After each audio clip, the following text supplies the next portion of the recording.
அம்மாவுக்கு புடவை வாங்கிட்டு வந்திருக்கோம். அதை நினைச்சு அம்மா கவலைப்படுறாங்க. அதை பார்த்ததும் சிரிப்பு வந்துருச்சு.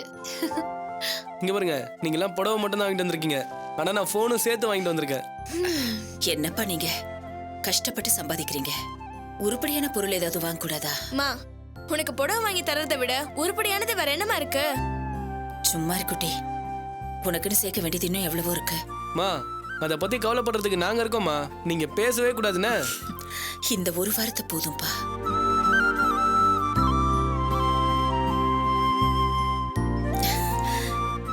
என்ன இருந்தாலும் நான் வருஷத்துக்கு ஒரு சேலை எடுக்கிறதே பெருசு.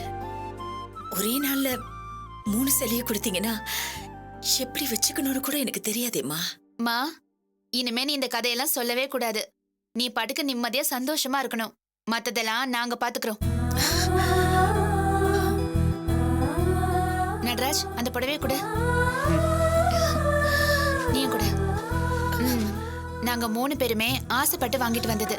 எந்த காரணமும் சொல்லாம இதை கட்டிக்கணும். என்ன உங்களுக்கு எது சந்தோஷமோ அதை மீறி நான் என்ன செஞ்சிட போறேன். அதே மாதிரி என்னோட நிம்மதிக்காக மதி, நீ ஒண்ணு பண்ணுவியாமா?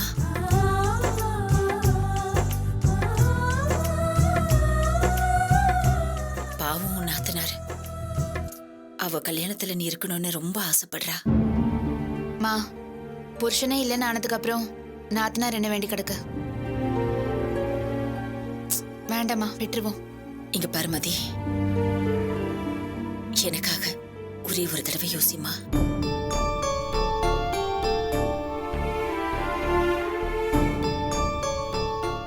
அந்த மனுஷன் வெக்கத்தை விட்டு தினமும் நடு ரோட்ல வந்து கெஞ்சுறாருன்னு நீயே சொன்னியம்மா. அப்புறம் என்னடா, நான் உன்கிட்ட இது ஒண்ணுதாம்மா கேக்குறேன், வேற எதுவும் இல்லம்மா. என்ன மதி, எதுவுமே பேசாம இருக்க? சட்டுன்னு என்னால எதுவும் சொல்ல முடியலம்மா. பரவாயில்ல மதி, நீ நல்லா யோசிச்சு சொல்லு. ஆனா இந்த அம்மா சந்தோஷப்படுற மாதிரி நல்ல முடிவா சொல்லுமா.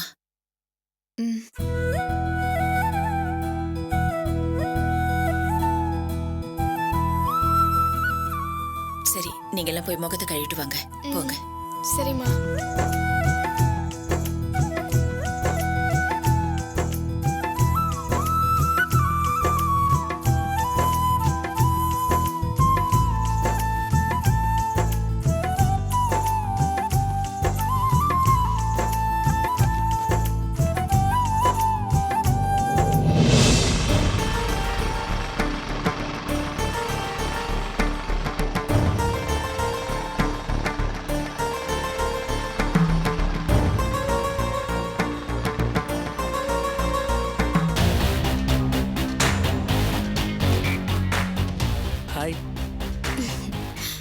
என்ன ஞாபகம் வந்துச்சா?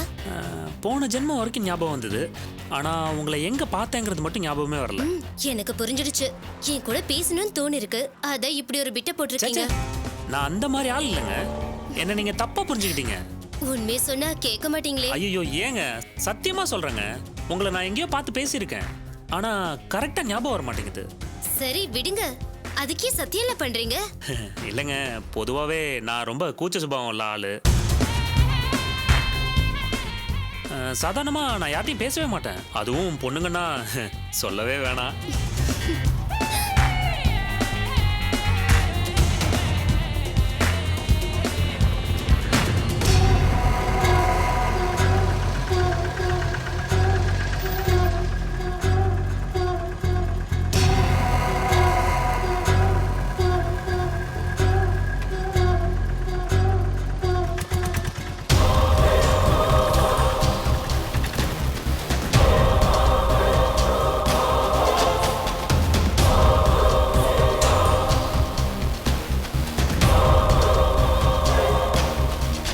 உங்களுக்கு தெரியுமா, எனக்கு பொண்ணுங்களே ஃப்ரெண்ட்ஸ் கிடையாது, எல்லாமே பசங்க தான். எங்க அம்மா கூட அடிக்கடி சொல்லுவாங்க, நீ கல்யாணம் பண்ணிக்க போற பொண்ணு கூட ஒரு பொண்ணு தானடா, அவ கூட எப்படி கூச்சம் இல்லாம பேசுவேன்னு. அப்போ இன்னும் உங்களுக்கு கல்யாணம் ஆகலையா? ஏங்க, என்னை பார்த்தா 2-3 கல்யாணம் பண்ண மாதிரியா தெரியுது? Still I am bachelor. அது வந்து நீ நினைக்கிற மாதிரி நீ எல்லாம் ஒரு மனுஷன். இன்னும் போய் கொஞ்ச நேரத்துக்கு முன்னாடி பாவம் நினைச்ச பாரு, என்ன சொல்லணும். ச்சே. யாருங்க இவங்க இவ்ளோ கோவமா பேசிட்டு போறாங்க? அதான் யாருன்னே தெரியல. உங்களுக்கு தெரியுமா?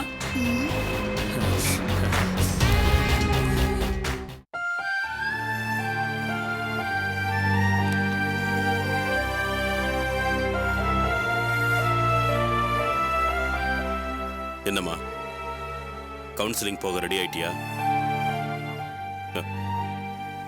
இந்த பாருமா, கவுன்சிலிங்கிறது ஒன்றும் வேதம் இல்லை. அதை சொல்றவங்களும் கடவுள் இல்லை. நம்மளோட பாவப்பட்டவங்க தான் கவர்மெண்ட் கொடுக்குற டிஏக்கு ஏதாவது சொல்லிட்டு போவாங்க. நம்ம கடைக்கு பொருளை வாங்க வர்றவங்க கிட்ட அல்சர் இருக்கா, ஆஸ்மா இருக்கான்னு கேட்டுட்டா பொருளை வைக்கிறோம். நமக்கு அவங்கள பத்தி எதுவும் தெரியாது. அதே மாதிரிதாம்மா, கவுன்சிலிங் கொடுக்குறவங்களுக்கு நம்ம மனசு புரியாது, நம்ம கஷ்டமும் தெரியாது. இவங்க பேசுறதுனால எல்லா பிரச்சனையும் தீர்ந்து போயிடும்னா ஒரு விவாகரத்து கேஸ் கூட கோர்ட்டுக்கு வராதுமா. என்னடா இது, நாம நொந்து போயிருக்கிறப்ப ஆளாளுக்கு வந்து மனசை கெடுக்கிறாங்களே நீ நினைக்காத. நீ படிச்ச பொண்ணு, சுயமா சிந்திக்கிற அறிவு உனக்கு இருக்கு. யார நம்பியே நீ இல்ல. உன் லைஃபை டிசைட் பண்ற உரிமை உனக்கு மட்டும்தான் இருக்கு. யாருக்கும் அடிமையாவோ பயந்தோ நீ வாழ வேண்டிய அவசியம் இல்லை.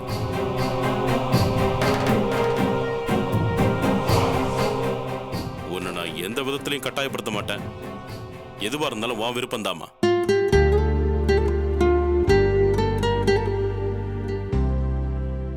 வா போலாம். டிஃபன் எடுத்து வை. நித்யா வாமா, வெறும் வயித்துல போக வேண்டாம், 2 இட்லி சாப்பிட்டு போலாம். அம்மா இல்லம்மா, எனக்கு வேண்டாம். அங்க போய் பசி எடுக்குமா? ஏய் வேண்டானா விட. சரிங்க, நான் கட்டாயப்படுத்தல. எதுவா இருந்தாலும் நாங்க ஒண்ணு கட்டாயப்படுத்த மாட்டோம். இங்க எல்லாமே உன் விருப்பம்தான். இங்க பாரு, அந்த கூட்டம் குடும்பத்தோட வந்து குய்யோ முய்யோன்னு அழுது டிராமா போடும். ஐயோ பாவம்னு சொல்லி மனசு இறங்கிடாது. இன்னைக்கு நீ பாவம் பார்த்தா அப்புறம் கடைசி வரைக்கும் உன் வாழ்க்கை பாவமாயிடும், பாத்துக்க.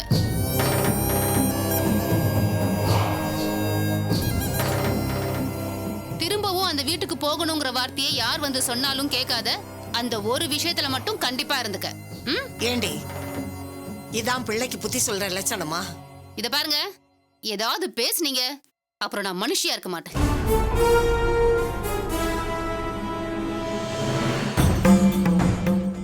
திரும்பவும் அந்த வீட்டுக்கு என் பொண்ணு போனா அந்த மாலதீவளை உயிரோட எரிச்சு கொன்னுடுவா. அந்த பையலும் வேடிக்கை பார்த்துட்டு தான் இருப்பான்.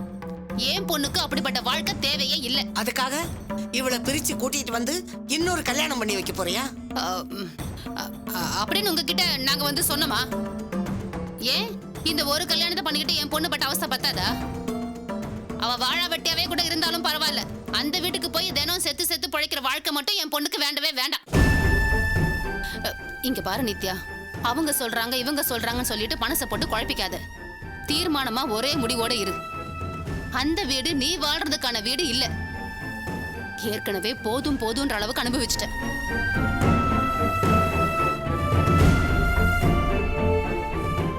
இதுக்கப்புறமும் நீ அந்த வீட்டுக்கு போனீன்னா இந்த பொண்ணு திடமா ஒரு முடிவெடுக்க மாட்டா, மாத்தி மாத்தி பேசுவான்னு சொல்லி உன்னதான் எல்லாரும் குத்தம் சொல்லுவாங்க.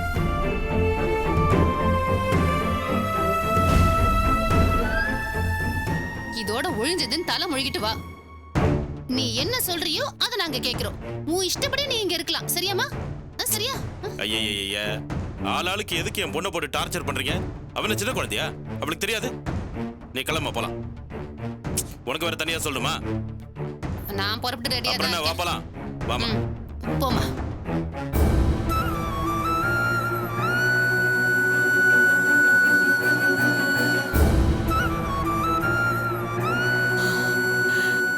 என்ன நடக்க போதோ?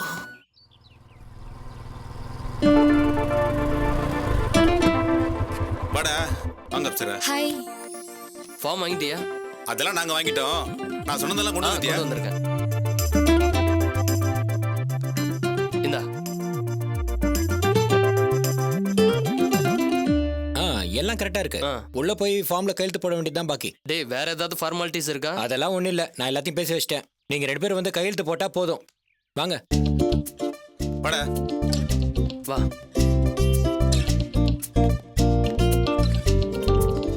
எல்லாம் சரியா இருக்கு. நான் பார்த்து சொல்றேன் சார். ஓகே.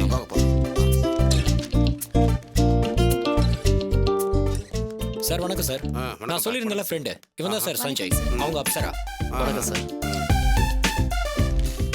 இதுல 2 பேரும் கையெழுத்து போட்டுருங்க. Okay sir. இந்தாங்க.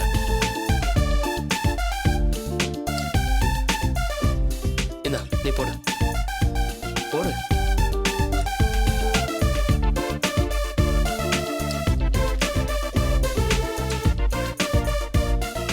ஒரு 15 நாள் கழிச்சு 2 பேர் வாங்க, உடனே ரெஜிஸ்டர் பண்ணிக்கலாம். Okay sir. வரும்போது சாட்சி கையெழுத்து போட ஒரு 3 பேரை கூப்பிட்டு வந்துருங்க. சரியா? சரிங்க சார். சரி. Thank you sir. வரேன் சார். வரேன் சார். சரி ப்ரோ.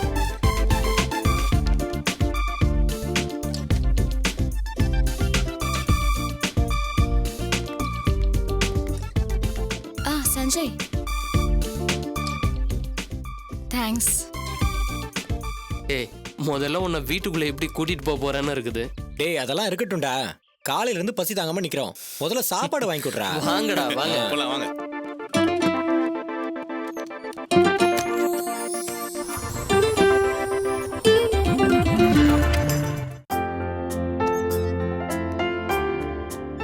வாமா. எக்ஸ்கியூஸ் மீ, மதிய பார்க்கணும். வெயிட் பண்ணுங்க. மா, அண்ணி வேலையை முடிச்சிட்டு வர இருக்கோம், இங்க உட்காரு வா. ஆமாண்டி, உங்க அண்ணி பெரிய கலெக்டர் ஆபீஸ்ல கையெழுத்து போற வேலை பாக்குறா. சீக்கிரம் வர சொல்றீ, பேசிட்டு போவோம். கொஞ்ச நேரம் வாயை வச்சு சும்மா இருக்கேம்மா. ஆமாண்டி, அவ பொம்பளைக்கு முடி வளரலன்னு இருக்காங்க. இவளுக்கு என்ன முடிய வெட்டுறதுக்கு ஒரு கடையே வச்சிருக்காளுங்க. ஐயோ, கண்ட்ரி ஃப்ரூட் மாதிரி பேசாத. இங்க வரவங்க எல்லாம் சாதாரண ஆளுங்க இல்ல, எல்லாம் பெரிய பெரிய பணக்கார வீட்டு பசங்க. அடிப்பாவி, இப்படின்னு தெரிஞ்சிருந்தா சோமு கம்ப்யூட்டர் கடை வைக்க சொன்னதுக்கு பதிலா இப்படி பொம்பளைகளுக்கு முடி வெட்டுற கடை வைக்க சொல்லிருக்கலாமே. விளங்கிடும். நீயும் உன் பிள்ளையும் திருந்தவே மாட்டீங்களா? உங்களை பிள்ளையா பெத்ததுக்கு எனக்கு என்ன பிரயோஜனம்? ஆசைப்பட்டதை பார்க்க கூட முடியல. மதி,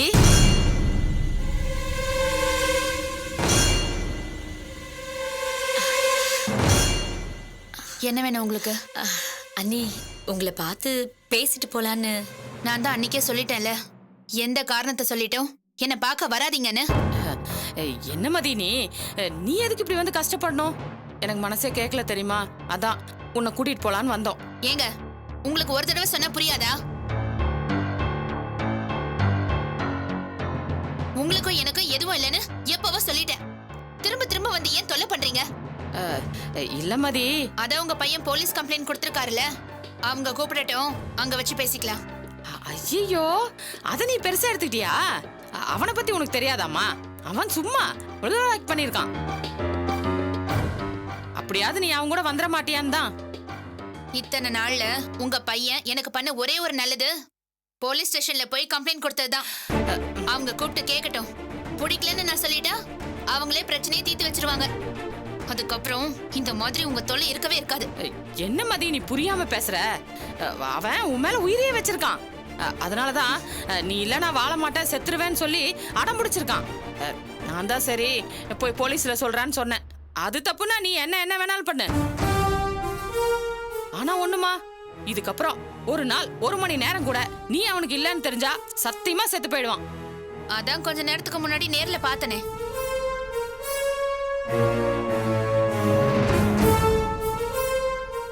டெய்லி என்ன சமாதானம் பண்ண வரேன்னு உங்க புள்ள இங்க பஸ் ஸ்டாண்ட்ல வந்து நின்னாரு. எவ்வளவு பட்டாலும் தான் எனக்கு புத்தி வராதே. பாவன்னு பரிதாபப்பட்டு பேசலான்னு போனா இவ கூடவோ பல்லு இழிச்சுக்கிட்டு சொல்றதுக்கு அசிங்கமா இருக்கு. இங்க பாருமதி, நான் பொய் சொல்றேன்னு மட்டும் நீ நினைச்சுக்காத. இப்ப நீ வீட்டுல போய் பாரு, குப்புற படுத்துக்கிட்டு குய்யோ முய்யோ அழுதுகிட்டு இருக்கான்.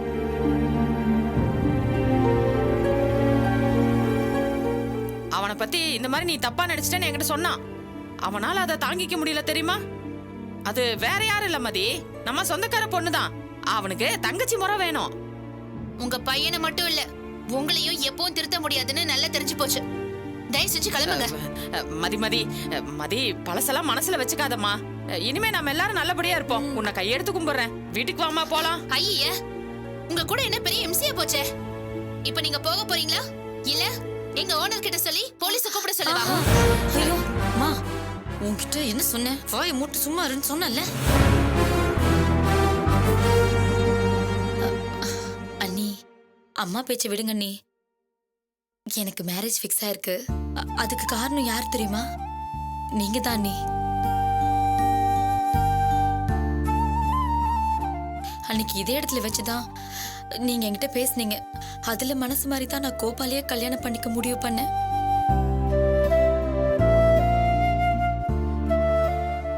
எனக்கு இவங்கள மாதிரிலாம் பணத்தாசெல்லாம் கிடையாது அண்ணி. உங்க பேச்சை கேட்டு நான் திருந்தின மாதிரி இவங்களும் கண்டிப்பா ஒரு நாள் திருந்துவாங்க.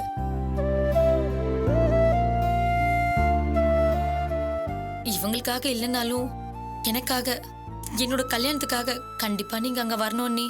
நீ திருந்திட்டினா சந்தோஷம் தான் சித்ரா.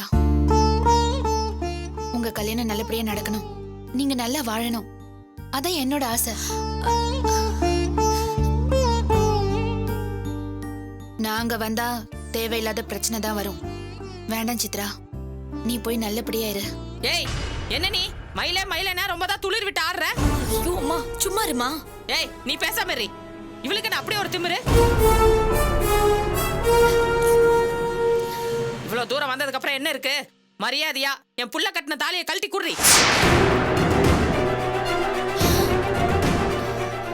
என்ன யோசிக்கிற? முடியல?